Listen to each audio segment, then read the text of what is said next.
하나님의 말씀은 민수기 9장 23절 말씀입니다.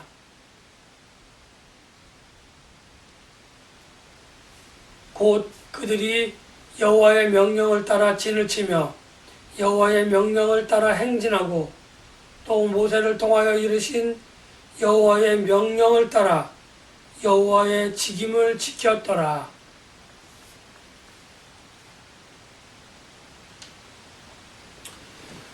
오늘 함께 읽은 본문 말씀에 속해 있는 9장 말씀은 하나님께서 이제 약속의 땅을 향하여 이스라엘 자손들이 행진을 하게 될 것인데, 행진을 시작하기 이전에 하나님께서 이스라엘 백성들에게, 이스라엘 자손들에게 유월절에 관하여 이야기를 하고 계십니다. 지금 이스라엘 백성들이 애굽에서 나온 지 1년여 정도 되는 시간이 지났습니다. 그러니까 광야에서의 첫 번째 유월절을 맞이하게 되는 겁니다. 그 유월절에 관하여 이야기를 하고 계신데, 우리가 일반적으로 알고 있는, 다시 말하면 우리가 하나님께서 명하신 절기를 지킬 때에, 또는 하나님께서 말씀하신 어떤 규례와 법도를 지킬 때에 반드시 필요한 것이 있었는데, 그 반드시 필요한 것이 무엇이냐면은 바로 모든 사람들, 거기에 참여하는 모든 사람들이 정결의식을 통하여 정한 상태가 되어졌어야 한다고 하는 것을 우리는 잘 알고 있습니다. 다시 말하면 부정한 것을 만졌거나 부정한 것을 먹었거나 부정한 일을 행한 사람은 하나님께서 말씀하신 규례와 법도에 어긋나기 때문에 그들은 하나님이 말씀하신 어떠한 봉사 또는 어떠한 축제나 행사에 참여할 만한 자격을 갖추지 못하고 있습니다. 그런데 오늘 유월절에 관한 규례의 말씀을 하나님께서 하시고 난 후에 그 다음에 뭐라고 이야기하고 계시냐면은, 너희 집에 있는 모든 사람, 다시 말하면 유대인이 되었던 이방인이 되었던 또는 주인이 되었던 종이 되었던, 내가 정결의식을 통하여 정한 사람이 되었든지 그렇지 못한 사람이 되었든지, 다시 말하면 부정한 상태에 있는 그러한 어떤 상황에 있는 사람이라고 할지라도 이 유월절을 반드시 지키고 이 유월절의 어떤 그 축제를 반드시 행하라고 하나님께서는 이스라엘 자손들에게 말씀을 해 주셨습니다. 유월절이라고 하는 그 축제, 유월절이라고 하는 그 절기가 갖고 있는 영적인 의미는 제가 별도로 말씀드리지 않아도, 자세하게 말씀드리지 않아도 우리 성도님들께서는 유월절이 무엇이다라고 하는 것, 유월절이 어떻게 생겨났다고 하는 것에 관해서는 잘 알고 계십니다. 그런데 이 유월절이 되었음에도 불구하고 부정한 상황에 있는 사람들, 다시 말하면 정결의식을 통하지 않고 어떤 허물과 죄를 씻으지 못한 사람들은 이 축제에 참여할 수 없었음에도 불구하고 하나님께서는 부정한 사람들에게도 부정한 것을 먹거나 부정한 짓을 하거나 하나님의 말씀에 어긋난 부정한 어떤 것을 행한 사람들에게도 유월절에 참석하라라고 이야기하셨습니다. 그런데 유월절에 참석한 이 사람들, 다시 말하면 정결의식을 통과하지 않고 정결의식을 행하지 않고 유월절 의식에 참여한 사람들이 비록 유월절 의식에 참여를 하였을지는 몰라도 그들이 가지고 있는 허물과 죄, 그들이 지금 놓여있는 부정한 상태의 어떤 그런 상황은 전혀 개선되지 않았다는 겁니다. 하나님께서 너희가 유월절에 참석해라, 유월절 행사를 행하여라 라고 이야기를 하셨지만, 하나님께서는 그들의 죄와 그들의 허물을 용서하신 것이 아니라 부정함에도 불구하고 유월절 의식에, 유월절 축제에 참여하도록, 그래서 유월절이 가지고 있는 그 의미를 되살려서 잘 지키고 너희를 구원하신 하나님의 은혜, 너희를 구원하신 하나님의 은혜의 섭리를 잘 깨달아 하나님께서 말씀하신 것을 좀 더 잘 지키라, 이렇게 말씀하고 계신 것입니다. 하나님께서 규례와 법도로 정하신 그 유월절에 부정한 사람이 참석하도록 하셨다? 사실은 앞뒤가 맞지 않는 하나님의 말씀이다, 이렇게 우리가 생각하고 이렇게 판단할 수도 있습니다. 그러나 그럼에도 불구하고 하나님께서 부정한 사람들을 참석하라고 하신 그 이유의 영적인, 좀 더 깊은 의미의 영적인 배경은 하나님께서 구원하심에 있어서, 다시 말하면 구원론의 첫 번째 단계인 구원으로의 초대에 있어서는 그 사람이 외국인이었든 유대인이었든, 그 사람이 정결의식을 통하여 정한 사람이 되었건 그렇지 아니한 부정한 사람이 되었든지 간에 하나님께서는 누구든지 구원을 주시기 위하여 그들을 부르신다고 하는 그 사실을 우리는 오늘 이 말씀을 통하여 잘 알 수 있는 겁니다.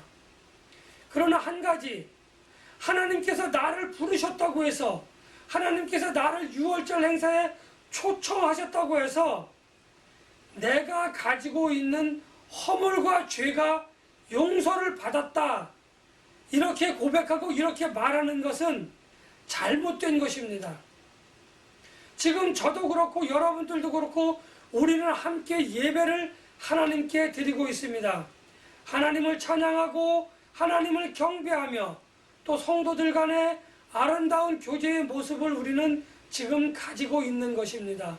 성령 하나님께서 저와 여러분들 마음속에 왕래하시고 교통하시면서 하나님의 말씀을 통하여 저와 여러분들을 하나로 묶어주시고 계시다는 거죠. 그럼에도 불구하고 우리는 하나님을 예배하고 하나님을 경배하고 찬양을 함에도 불구하고 행여나 저의 마음속에, 여러분들의 마음속에 하나님께 참회하는 마음으로 고백하지 못한 허물과 죄가 있다고 한다면, 우리는 그 허물과 죄가 우리가 예배에 참석하고 찬송하고 경배를 드리고 말씀을 듣는다고 해서 그 허물과 죄가 없어지지는 않는다는 겁니다. 제가 가진, 여러분들이 가진, 우리 모두가 가진 허물과 죄는 우리가 하나님 앞에 나아가서 내가 하나님 앞에 참회하는 그러한 마음을 가지고 마음으로 고백하고 입술로 고백할 때에만이 하나님께서 은혜 가운데에 우리의 허물과 죄를 예수 그리스도의 보혈로 깨끗하게 씻어주시고 용서해 주신다고 하는 사실을 우리는 잊어서는 안 되는 겁니다. 내가 일주일 동안 세상에서 이렇게 살고 저렇게 살면서 이런 풍파에 휩쓸리고 저런 풍파에 휩쓸리다가 주일날 나와서 예배를 드림으로 인해서 내 죄와 허물이 용서되어졌고 내 죄와 허물이 사하여졌다고 하는 착각에서 우리는 벗어나야만 하는 겁니다. 일주일 동안 이렇게 저렇게 살다가 예배를 드림으로 내 할 일을 다 끝냈다, 나는 예배를 드렸으니까 더 이상 죄인이 아니다 라고 하는 그런 생각을 우리는 버려야만 할 것입니다. 이 시간 저는 여러분들에게 말씀을 드립니다. 지금 예배하는 이 순간 여러분들의 허물과 죄는 용서를 받은 상태로 들어와서 예배를 드리고 있는 겁니까?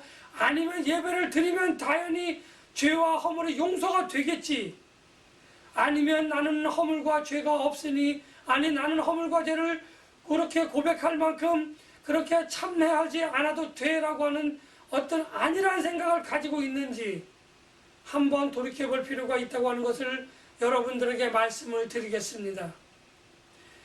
두 번째로 이스라엘 자손들을 약속의 땅으로 인도하시는 하나님께서 이스라엘 백성들을 인도함에 있어서 가장 빠른 지중해 해변을 통해서 갈 수 있었던 그 길이 있었음에도 불구하고 블레셋 사람들의 강한 모습을 보고 그들의 기골이 장대함을 보고 두려워 겁을 먹는 모습을 보고 하나님께서는 시나이 반도 쪽으로 그들의 발걸음을 돌렸고 시내산 밑에서 대략적으로 1년이라고 하는 시간을 그들에게 머물게 하셨습니다. 하나님께서 이스라엘 자손들을 빠르고 안전한 길로 데리고 간 것이 아니라, 편안한 길로 그들을 인도하여 간 것이 아니라 험하고 거칠고 황량한 그러한 사막으로, 그러한 광야로 이스라엘 백성들을 인도하셨습니다. 하나님께서 이스라엘 백성들을 광야로 인도하신 것에는 여러 가지 이유가 있고 여러 가지 목적이 있을 수 있다고 이야기하지만, 무엇보다도 이스라엘 자손들의 마음 상태를 잘 알고, 무엇보다도 이스라엘 백성들 각 개인의 성향을 더 잘 아시는 하나님께서 가장 정확하고 가장 좋은 길로 그들을 인도하셨다고 하는 사실을 우리는 고백해야만 합니다. 성도들이 신앙생활을 하다 보면 때로는 이 길이 빠를 것 같은데, 이 길이 더 좋을 것 같은데 왜 하나님께서는 나에게 그 길을 허락하시지 않는가 하는 의문을 가질 수도 있습니다. 이스라엘 백성들은 광야 생활을 하면서, 아니 출애굽하면서부터 가나안 땅에 들어가고 가나안 땅에 들어가서도 마찬가지로 여전히 하나님께 불평 불만을 토로하였다고 하는 사실을 우리는 알고 있습니다. 목이 말라서 우리가 목말라 죽겠다고 토로를 하였고, 고기를 먹고 싶다고 토로를 하였고, 먹을 음식이 없다고 하나님께 불평 불만을 내쏟은 사람들이 이스라엘 자손들입니다. 그렇지만 하나님께서는 그들을 진노하여 그들을 진멸하지 않으시고, 모세를 통하여 들려오는 이스라엘 자손들의 불평과 불만을 하나님께서는 하나씩 하나씩 그때마다 해결해 주셨는데, 그때마다 해결해 주실, 그때마다 하나님께서 그들에게 문제 해결해 주시는 방법은 그들이 넉넉하게 그렇게 문제 해결을 해 주시지는 않았다는 겁니다. 그러나 단 한 가지, 하나님께서는 그들에게 넉넉하게 그 문제를 해결해 주시지는 않으셨을지라도 하나님께서는 그들이 부족함이 없도록 그 문제를 해결해 주셨다고 하시는 그 하나님의 신실하심이 오늘 하나님을 믿고 따르고자 하는 저와 여러분들에게 커다란 위로가 되고 커다란 힘이 된다고 하는 것을 저는 말씀을 드립니다. 이렇게 하면 더 빠르고 이렇게 하면 더 안전하고 이렇게 하면 더 좋을 것 같은 우리의 생각과는 다르게 하나님께서는 또 다른 곳으로 우리들을 인도하고 계시다는 겁니다. 그것이 나에게 있어서 불평이 될 수도 있고 불만이 될 수도 있고, 투덜투덜 하다가 심한 이들은 하나님을 버리고 하나님을 떠나는 사람도 있을 것입니다. 낙심하여 주저앉는 사람도 있을 것입니다. 그러나 저와 여러분들의 머리털이 몇 개인지까지 알고 계시는 하나님께서 그렇게 인도하시는 것은 우리에게 가장 좋은 것, 우리에게 가장 적당한 길로 인도하시며 가장 좋은 것으로 주시고자 하시는 하나님의 은혜의 섭리라고 하는 것을 안다고 한다면, 우리 모두는 하나님을 찬양하고 하나님께 영광을 돌릴 수밖에 없다고 하는 사실을 저는 여러분들에게 말씀을 드리고자 합니다. 이스라엘 백성들이 하나님에 의하여 인도받는다고 하는 것은 보이지 아니하시는 하나님이 이스라엘 백성들을 어떻게 인도할 것인가, 우리는 많은 의심을 가지고 있습니다. 그러나 성막을 지을 때에 성막 위에 머물러 있던 구름이 성막이 완성되어지고 성막을 봉헌할 때에 성막 위에 있던 구름이 성막 안으로 들어와 성막 안에 거하시게 됨으로 인하여 우리는 하나님이 성막 안에 거하고 계시다 이렇게 이야기를 하고 계시지만, 사실은 그것이 아니라 하나님께서 이스라엘 백성들을 인도하실 준비가 다 되었고 내가 너희와 함께 하시겠다고 하는 하나님의 약속을 보여주는 그 징표라고 하는 겁니다. 불기둥이 하나님이 아닙니다. 구름기둥이 하나님이 아닙니다. 불기둥과 구름기둥은 내가 너희와 함께 있겠다고 하시는 하나님의 언약의 징표입니다. 하나님의 약속의 징표입니다.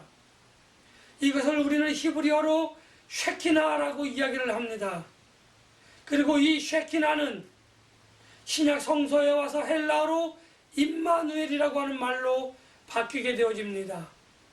그러니까 쉐키나라고 하는 말과 임마누엘이라고 하는 그 말은 하나님이 우리와 함께 계신다라고 하는 의미인데, 하나님께서 우리와 함께 계시다고 하는 그 표징으로 불기둥과 구름기둥을 보여주셨고, 불기둥과 구름기둥이 성막 위에 다시 떠오를 때에 이스라엘 백성들은 나팔 소리를 듣게 될 것이고, 그리고 이동할 채비를 부지런히 했어야만 하는 겁니다.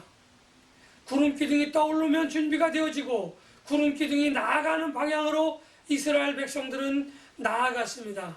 가다가 구름기둥 혹은 불기둥이 멈추면 이스라엘 백성들은 더 가고 싶어도 멈추어야 했고, 이스라엘 백성들이 가다가 힘들어서 멈추기를 원하였지만, 구름기둥 혹은 불기둥이 더 움직이면 이스라엘 백성들은 더 따라서 그것을 움직여 갔다고 하는 겁니다.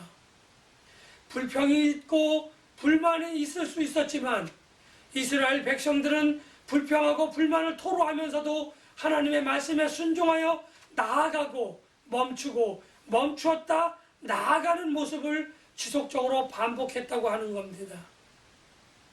때로는 우리가 세상 생활을 하면서, 신앙생활을 하면서 내가 이것을 더 해야 될지 더 말아야 할지 고민할 적이 많이 있습니다.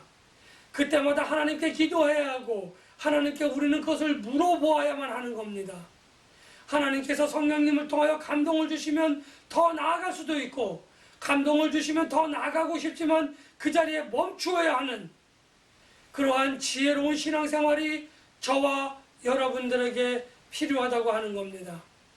하나님께서는 이스라엘 자손들에게 넉넉하지는 않아도 부족하지는 않게 늘 채워주셨다고 하는 사실이 오늘 저와 여러분들에게 힘들고 어두운 세상에서 더 나아가기를 원하지만 멈추라고 말씀하시는 하나님, 멈추고 싶지만 더 나아가라고 하는 하나님의 말씀은 우리를 더 나아가게 하시고 멈추게 하시며 우리의 모든 것을 책임져 주시겠다고 하시는 하나님의 인도하심의 표징이라고 저는 말씀을 드리고 싶습니다.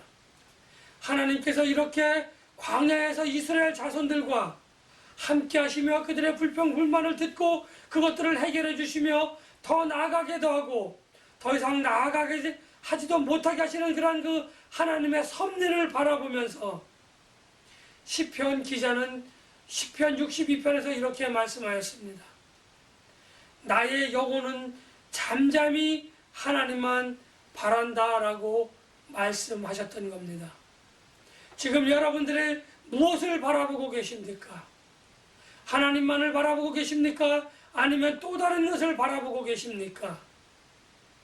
세상을 살아가는 우리 모두에게는 때로는 물질이, 때로는 명예가, 때로는 권세가, 때로는 어떤 권력 등이 우리에게 하나님 자리를 내치고 그것을 하나님 자리에 앉게끔 그렇게 종용할 적이 얼마나 많은지 우리는 알 수 없습니다.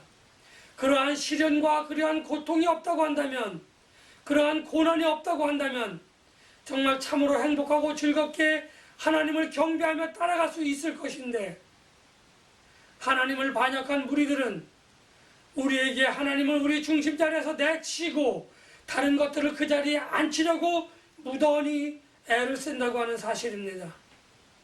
우리가 이렇게 허물과 죄, 그러한 것들의 종 노릇을 하기를 원한다고 하는 겁니다. 보암직도 하고 먹음직도 하고 탐스럽게 할 만큼 우리를 유혹하고 미혹하는 그것들에게 미혹되어진다고 한다면 우리는 그것들의 종 노릇을 할 수밖에 없다고 하는 겁니다. 그러나 하나님께서 이스라엘 백성들에게 넉넉하게 주시지 아니하신 그 이유가 바로 여기 있는 겁니다.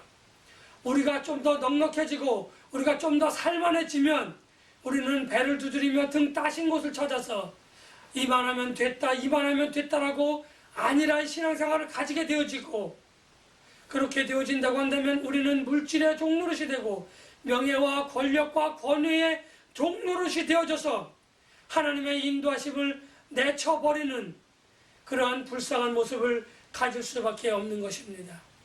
오늘날 하나님께서 물질을 풍족하게 주시는 것 같지만 우리의 욕심은 그것을 더 추구하게 만들고 더 갈구하게 만듭니다. 명예도 마찬가지고 권세도 마찬가지입니다. 여기서 우리는 족한 줄 알아야 합니다. 그렇지 않으면 우리는 그것을 쫓아가는, 그것을 향하여 달박치는, 무지개를 찾아서 가는 그 종의 역할을 감당할 수밖에 없었던 것입니다. 그렇게 할 수밖에 없습니다. 그래서 하나님께서는 이스라엘 자손들이 그러한 것들의 종노릇을 하지 못하도록 넉넉하게 주지 아니하시고 하나님만 바라보며 나아갈 수 있도록 필요한 양만큼만 하나님께서는 주셨다고 하는 겁니다. 왜냐하면 그것을 통하여 약속의 땅을 들어가길 원하셨기 때문에 약속의 땅에 가면 그것이 필요 없다고, 그리고 약속의 땅에서는 하나님의 말씀만이, 하나님의 은혜만이 풍족하기 때문에 우리가 더 이상 바랄 것이 없기 때문에 거기서 그것을 풍족하게 누릴 수 있도록 미래의 소망을 저와 여러분들에게 하나님은 보여주셨던 것이고 그것을 알도록 그렇게 해주셨다고 하는 겁니다. 이제 우리에게 부족한 것이 있다고 한다면 우리가 그것을 쫓아가는 것이 아니라 이만하면 됐다고 하는 하나님의 말씀을 듣고 이제 영원한 것을 쫓아가는, 영원한 것을 향하여 한 걸음 한 걸음 하나님의 인도하심 따라 나아가는 것이 지혜로운 신앙생활이 아닐까, 저는 그렇게 생각을 해봅니다. 여러분들의 생각은 어떤지 알 수 없습니다. 물론 우리가 현실의 삶에 있어서 물질을 거부할 수 없습니다. 명예나 권력을 우리가 거부하거나 무시할 수는 없습니다. 그러나 그것의 종노릇을 우리가 해서는 안 된다는 것을 말씀을 드립니다. 우리가 물질을 많이 갖게 되는 것도, 우리가 명예를, 높은 명예와 높은 커다란 권세를 갖는 것도 우리는 하나님을 대신하여 그것이 우리들에게 위로를 주고 우리에게 힘이 되고 우리의 능력이 될 수 없다고 하는 것을 깨달아 하나님의 말씀에, 하나님의 인도하심에 순종하여 하나님께 영광을 돌려드리고 하나님의 기쁨이 되어지며 하나님의 이름을 온 땅에 널리 전하는 저와 여러분들이 되어져서 하나님의 나라를 유업으로 받으시는 우리 모두가 되시기를 예수님의 이름으로 간절히 축복하며 기도합니다.